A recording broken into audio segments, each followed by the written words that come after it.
உங்களுடைய பாவங்களை தேவன் மன்னிக்க மாட்டார்னு நினைக்கிறீங்களா? இன்றைக்கி நாம் வசித்து கொண்டிருக்கிற இந்த உலகத்தில் ஏதாவது ஒரு சூழ்நிலையில் நாம் தவறு செய்கிறோம் அல்லது பாவம் செய்து விடுகிறோம். இது மனிதனுடைய ஒரு இயல்பான குணம். இந்த தவறுகளை நாம் பணி செய்கின்ற இடத்திலோ அல்லது நண்பர்களிடத்திலோ உறவினிடத்திலோ அல்லது பெற்றோரிடத்திலோ செய்து விடுகிறோம். ஆனால் நாம் இப்படி செய்கின்ற தவறுகளை அவரவர்களின் கடந்த கால நடத்தையின் மூலமாக ஒரு தடவை மன்னிப்பார்கள் அல்ல 2 தடவை மன்னிப்பார்கள். மறுபடியும் அதே தவறு செய்தால் நிச்சயமாக மன்னிக்க மாட்டார்கள். அதற்கு தண்டனை தான். அது காலத்துக்கும் முத்திரையாக்கப்பட்டிருக்கும்.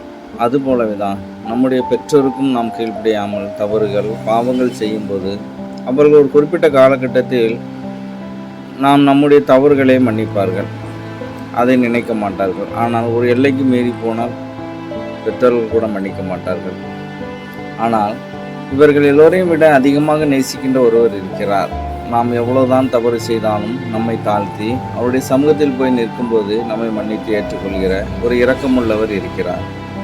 அவர் நேற்றும் இன்றும் என்றும் மாறாதவர். அவர் சொல்லுகிறார், நானே உன் மீறுதல்களை என் நிமித்தமாக குலைத்து போடுகிறேன், உன் பாவங்களை நினையாமலும் இருப்பேன் என்று ஏசாயா 43ஆம் அதிகாரம் 25ஆம் வசனத்தில் சொல்கிறார். அவர் வேறு யாரும் அல்ல, மகா இரக்கமும் மனதுருக்கமும் அன்பும் மிகுந்த கிருபை உள்ள நம்முடைய பிதாவாகிய தேவன் தான்.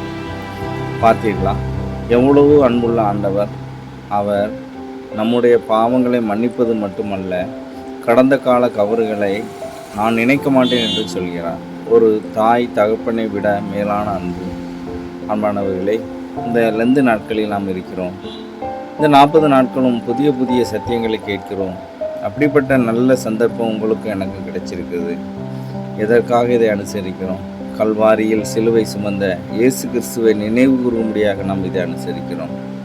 இதற்காகவே அவர் சிலுவை சுமந்தார், பாடு அனுபவித்தார், உயிர் துறந்தார்.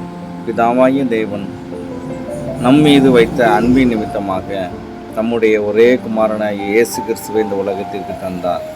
அது மாத்திரமல்ல, ஆதாம் முதல் இயேசு கிறிஸ்து வரை மனிதர்கள் செய்த பாவத்திற்காக ஒரு பரிசுத்தமான பலி தேவைப்பட்டது.